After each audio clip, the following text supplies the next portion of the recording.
Oh, a microphony. And a phony at the mic. Quiet, numbskulls, I'm broadcasting. The Doctor of Discernment is now online. You know, much like my show, in that it's a local reaction to things that are happening on a federal level. Dispensing a daily dose of common sense. No prescription required. Wow, do I have a boatload of stuff for you, from the crazy to the absurd. Let's start getting into it because, I mean, it is bizarro world out there. And I say, if it's obvious to me, should be obvious to everybody. Oh, wow. Who could have seen this coming? This is the Fourth Hour with Greg Belfrage. Hold on to your butts. Broadcasting from my basement bunker beneath Kettle Radio. Welcome to the Fourth Hour of the Greg Belfrage Show. Thank you so much for being here. Somebody took pity on me.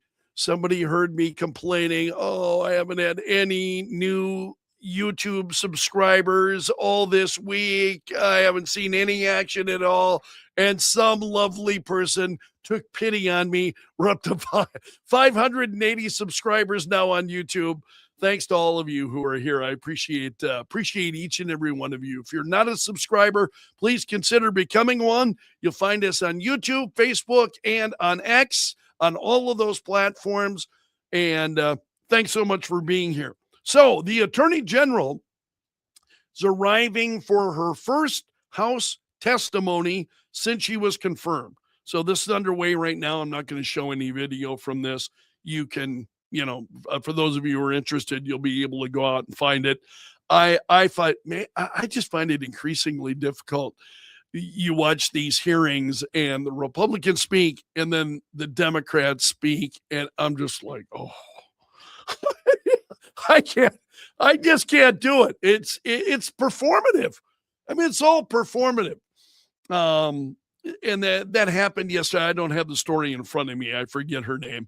McIvy, who went off on the acting head of ICE, Todd Lyons. He's the acting head of ICE, and she goes off on him yesterday. And I'm like, it's all performative.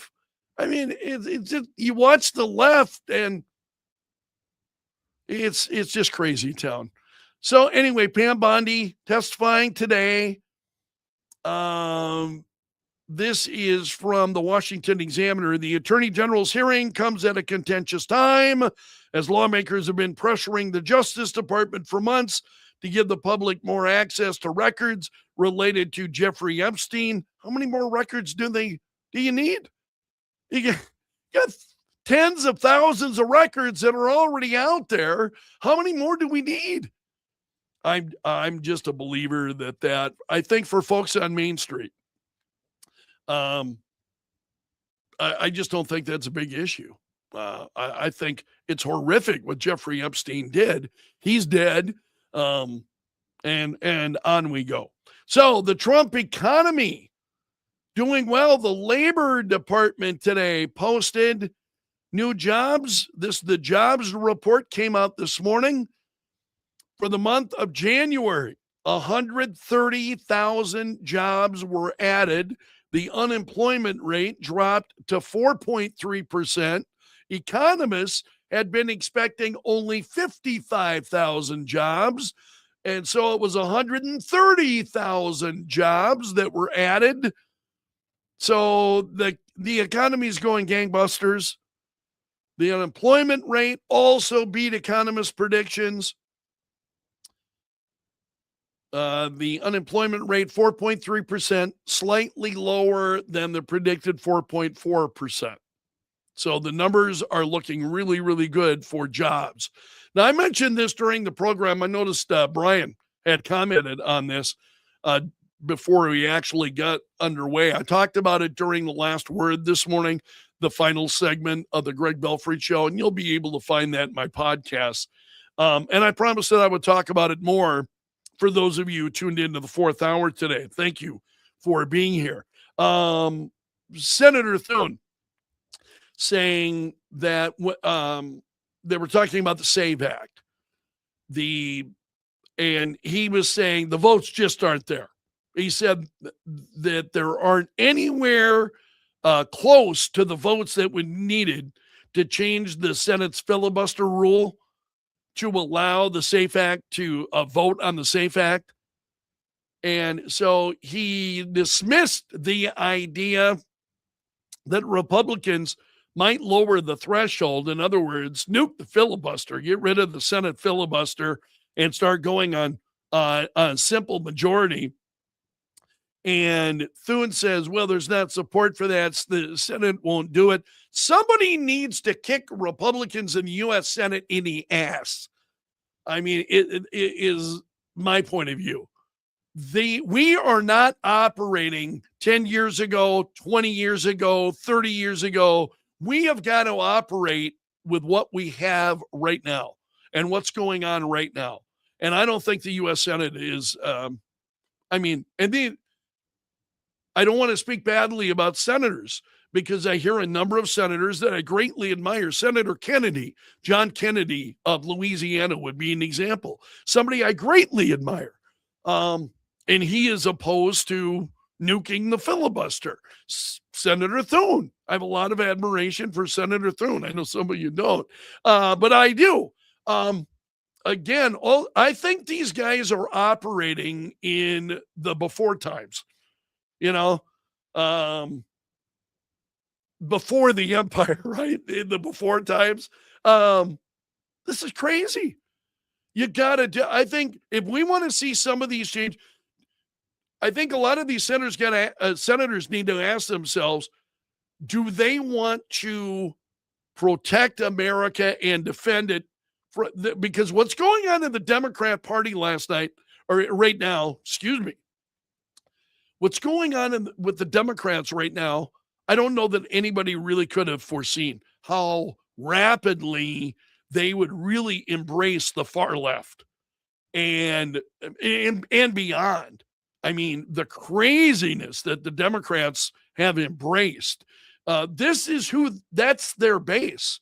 These are the people that we're carping about on my program and a number of others like it each and every day. They have embraced that. I think you've got to take steps to defend the United States as it is, because you know as well as I do, as soon as the Democrats are in power, they're going to nuke that filibuster and it's all over. And then everything's over. And they will go to town on implementing their agenda, and they're not going to care about the 60 vote threshold or any of that, and they're going to implement their agenda. I think you need to nuke the filibuster and then take steps to prevent the Democrats from being able to seize power in the future. That's got to be done. You just have to do that. And I think one of the ways, the SAVE Act is a part of that. So that, again, if you're unfamiliar with the SAVE Act, and I have a hard time believing you would be because I've talked about it so much, I'm talking about it virtually anytime I see something in the news regarding the SAVE Act. I'm talking about it. And because I think it's absolutely important. The SAVE Act, you require people when they go to register to vote, you require them to show proof of, identification. When they register to vote, I think you need to do the same thing every time you go to the ballot box. You should be asked to provide your identification. It just makes sense. And Americans get it. Americans totally understand it. That's why you've got 75, or excuse me, I think it's in the neighborhood of like 95% of Republicans who support it. You've got majority support getting to the point of super majority support from Democrats, independents, folks right on down the line who get this. I think folks on Main Street understand this. And so when it comes to the filibuster and being able to move some of these things forward, get it done. Do it. Get it done. I am just, Senator Rounds will be on the program tomorrow. I'm going to have to bring this up to him because why are they not understanding? I think really they are operating in you know, I don't think we are living in the times that we were even 10 years ago because the Democrats have just gotten more and more crazy. And if you want to button down the Republican, you want to make sure that the Democrats, because I've got to assume that they're going to see power again. And you see this in polls. And I don't believe a lot of, we'll see what winds up happening. I like to have faith in the folks on Main Street.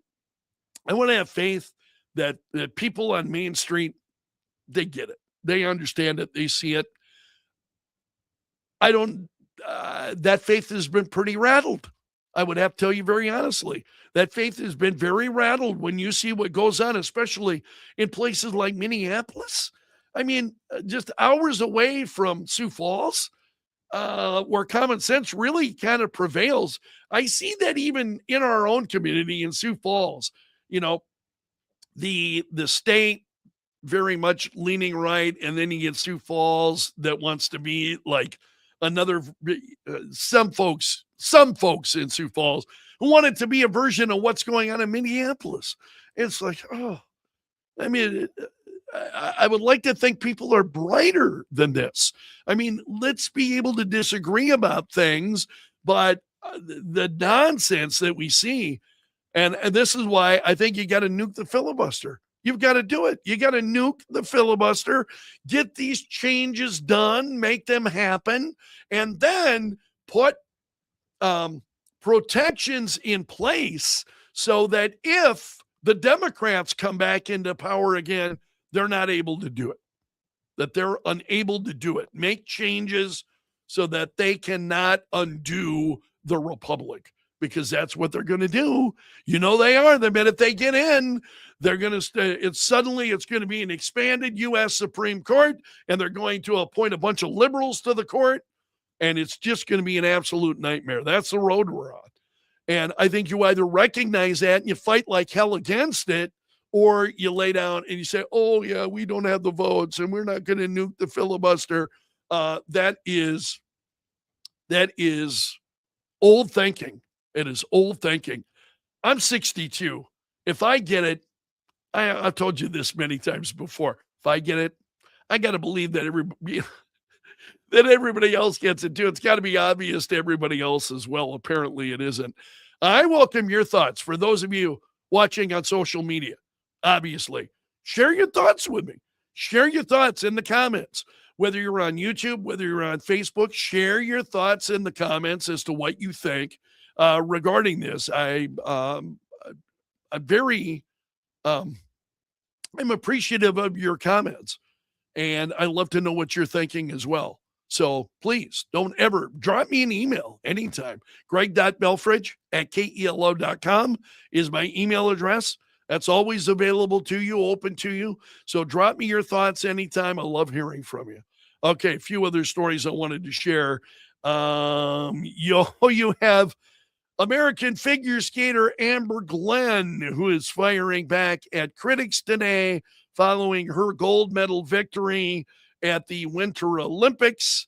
You'll remember she was trending news. I think she was trending over the weekend, Monday morning. She had to take a break from social media because of all the hateful comments after she criticized the Trump administration. And so she says, they hate to see, she had posted some photos of herself and Alyssa Liu, I believe so. And she said, they hate to see two woke bitches winning. If woke means people who use their platforms to advocate for marginalized communities in the country that they are actively representing, then yeah, sure. So she said, and that's fine. I mean, believe what you want. Believe these Olympic athletes, they're over there representing America, and they want to use that platform. And that's what it's all about for them, I think, is being successful so that then they can use the platform to jump on their point of view. Whereas Americans just want to see athletic competition. I mean, that's what we're looking for. We talked about this week with the Super Bowl and the whole, and they have just written a big part of the country off. The NFL doesn't care, and I think a lot of professional as well as amateur athletes, they don't care. They view it as an opportunity for them to be on the soapbox, not as I'm going to go out there and perform the best that I can and bring people into the sport who love the sport. No, it's not about that. It's about their political views. It just gets tiring. So if that's what you want to do, fine. You've got the right to do that. But Amber Glenn is also talking about, she told USA Today, it's been a hard time for the LGBTQ community overall in this administration. Why? Why? Donald Trump is not out there. What is this administration doing to persecute people who are LGBTQIA or IA plus, whatever that alphabet soup is at this point? What has the Trump administration done other than enforce the law? What have they done against the LGBTQ community?